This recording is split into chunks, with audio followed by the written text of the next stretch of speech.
Snickers, Aero, Milky Bar, Rolo, Galaxy, Mars, Wispa, Lion, Crunchy, Twirl, Flake. It was late afternoon, and it had been a few hours since I'd woken up. I'd written the names across a piece of paper and crossed out the first three, dragging the ballpoint slowly across my own handwriting, like I was vandalizing a gravestone. That left 8 to go. I couldn't forget those remaining names, even as I sat and waited, keeping an eye on the news, watching closely for signs of the inevitable shit show I knew was coming my way. By then there'd only been two things of relevance. One was a news article wondering why the bones of a 6-year-old woman were found in a dress belonging to Milky Bar, and another was a report of a fire in Snickers Flat. I didn't know if any bodies were found or not, but that's all anyone said in the article. I knew the police must have been baffled, and I couldn't blame them. I realized quickly they'd want answers, and I thought that was funny in a twisted sort of way. Not just because I knew sweet fuck all, but because despite knowing nothing, I still, somehow, knew more than everyone else. It's just, I didn't have a clue on how to put it all together. I still don't, even now. I know for you, hearing this, it's just a story. I know that extraordinary claims require extraordinary evidence, but for me it was what I saw with my own two eyes, and it meant that I didn't even know what it meant. A philosopher could have written 100 books based on the things I'd seen and heard. But I just wanted to feel normal again.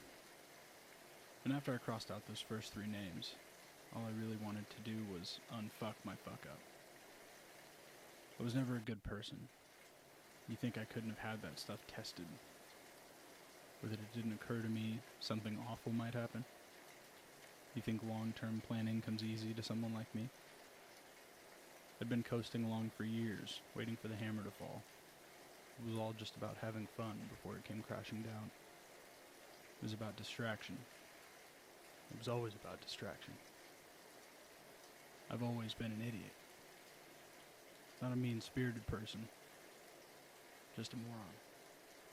When I was a kid, I drove drunk through a neighbor's fence, and I remember my dad asking me over and over, "Do you know what it took to fix this?" He was screaming at me, "Do you have any idea what I have to do to make this go away?" When my old man got angry, he spoke in questions no one was meant to answer. It was like he was trying to do your thinking for you, trying to get you started with the hope you'd never stop. And that's what I wanted right then. Someone to think for me, to tell me where to go. But I had to make do with myself, so I started wondering which of these 8 remaining names might be able to help if they were somehow still alive. Thoughts of leaving the country came to mind, and with that, so did Flake, who owned a very large and dodgy logistics company that brought goods over from Calais. But Flake was a peculiar guy at the best of times. Out of everyone I knew, he was the most criminal. Not in the stealing cars sense, but in the has photos of him meeting Prince Andrew sense. I also knew he owned some nearby clubs, which were big into S&M. I'd heard of sordid gatherings and deep down dark, and I could well imagine Flake in some seedy basement, with his sinewy neck and nose full of coke, thrusting away at a doped-up stripper. The idea made my skin crawl, but I threw on some clothes and made the long walk to the dingy street where his club was. I found the entrance empty, with no sign of staff on site. That made some sense, since it was midday and the place still felt weirdly abandoned anyway. This was a huge night spot, a place of glamour and fun where drinks cost a fortune and taking a picture of the wrong person could get you kicked out and your phone confiscated. But looking at it in daylight, all I saw was a stairway leading down into darkness that looked strangely uncanny.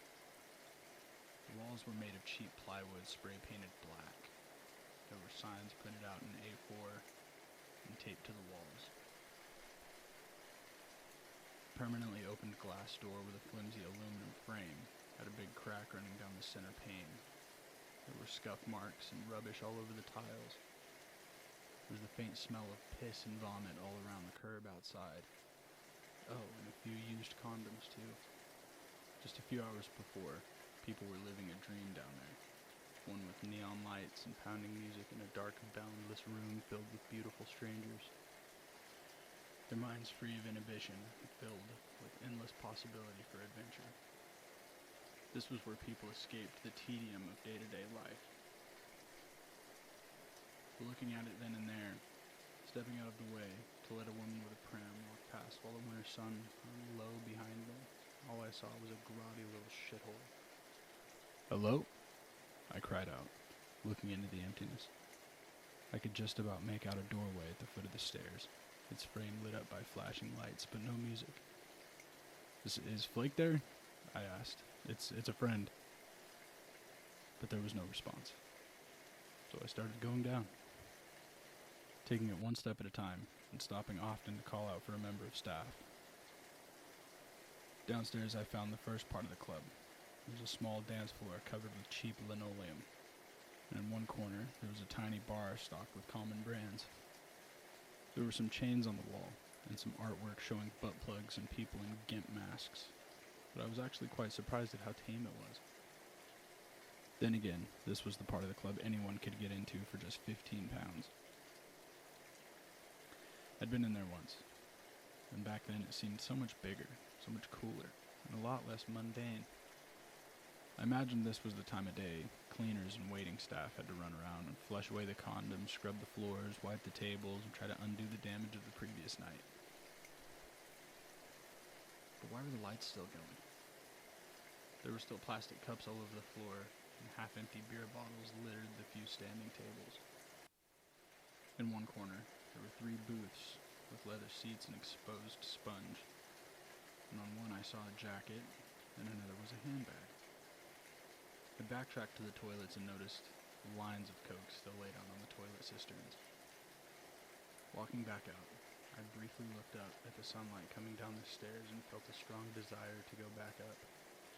But Blake was my best chance of a half-decent future, and I convinced myself I was being irrational. Looking around, I found another 2 floors restricted for VIPs. And while the decoration was a bit nicer and the artwork more explicit, they weren't anything special either. This was where people might pay more to be able to do coke in peace, or try to impress a date.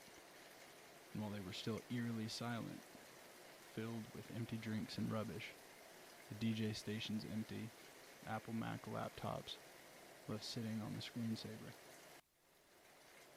I hadn't glimpsed anything truly weird. On the next floor down, I found an office with no name on the door. I entered, took one glance at the massive oil painting of a naked woman wearing furs and riding a horse, and the swivel egg chair made of lilac velvet, and I immediately guessed the office belonged to Flake. I also recognized the replica revolver he left openly on his desk. But when I looked behind through the drawers, I could see no sign of the real one I secretly knew he owned. In one corner was a doorway, leading out into a series of humid and cramped tunnels. Here all signs of glamour disappeared, exposing bare concrete walls and dusty stairs, and I wondered if Flake even owned this part of the underground. Pretty soon there were branching pathways, and it felt more like hauling ass through a maintenance area, with even the sound of trains audible in the distance. I would have become lost among it all, were it not for the enormous chalk arrows drawn on various walls with the letter VIP written under them. Following them, I came to an oak-paneled door looking awfully out of place down among all the steaming pipes. I guessed it was actually the sub-basement to one of Flake's personal properties, making use of the underground tunnels to create a route between different buildings. It was actually pretty smart, since it let people enter one place and leave another. I pushed the door open, seeing pretty much what I'd expected all along.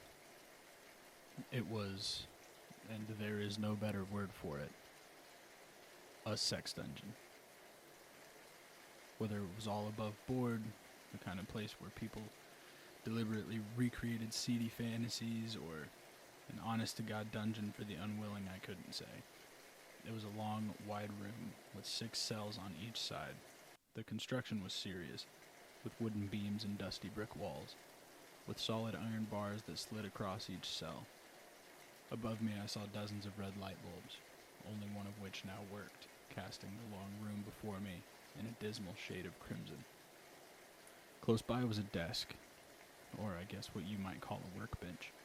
Various straps and leather bindings were in the process of being worked, and hanging up on row after row, all neatly arranged in order of size and shape, was a series of medical instruments I couldn't even guess the meaning of.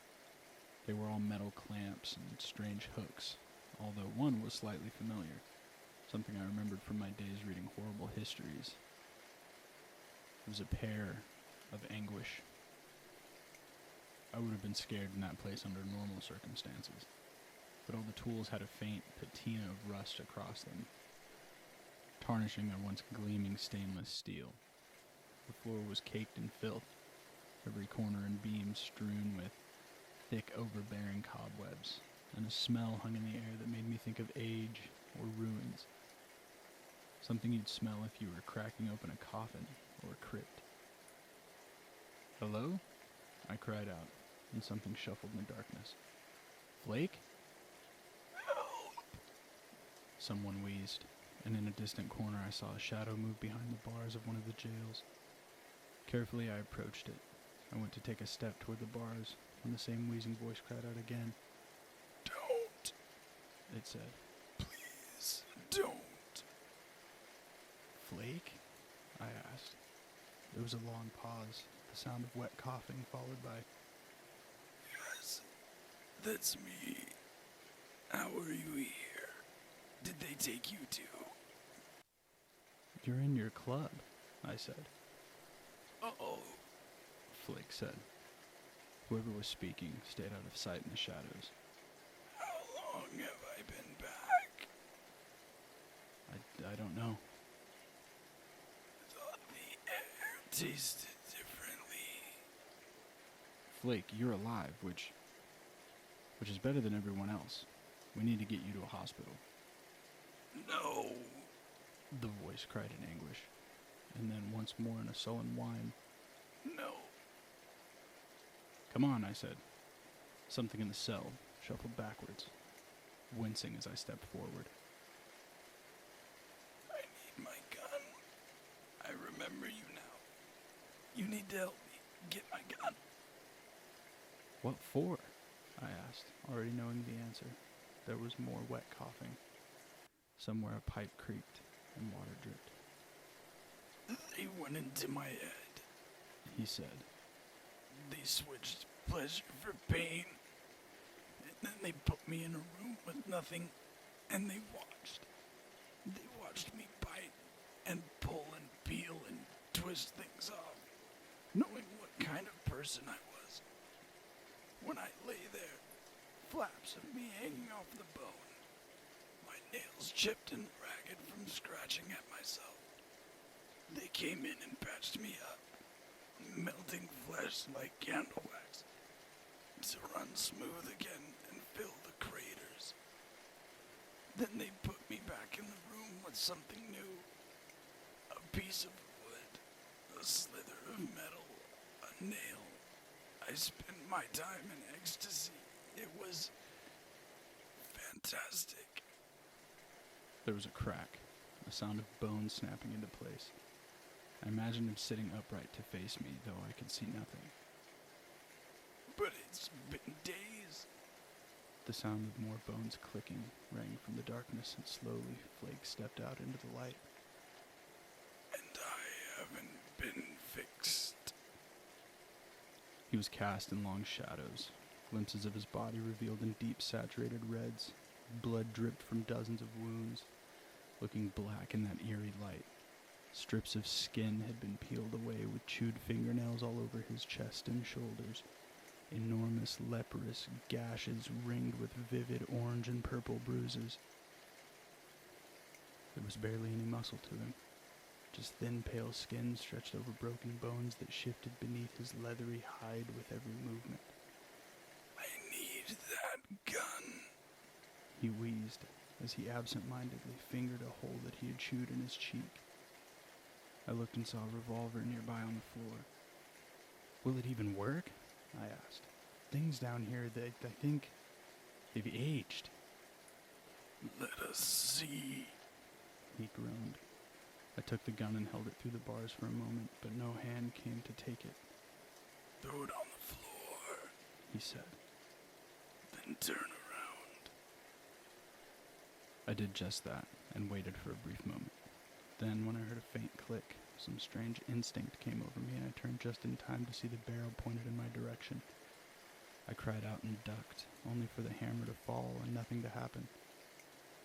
Flake turned the gun around in his hands for a moment before throwing it at the wall in frustration.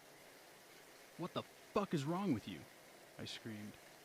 You have to understand. He croaked as my feet carried me away from his cell. It was an act of kindness. I kept backpedaling until I bumped into the jail behind me. You belong to them as much as me, He said. I reached behind me, my hands gripping the bars with white-knuckle terror. I was just trying to spare you. Something behind me gave a loud clunk. The bars of the cell behind me slid open. It was such a big party. Flake said, his voice a desperate, teary whine. I was not alone.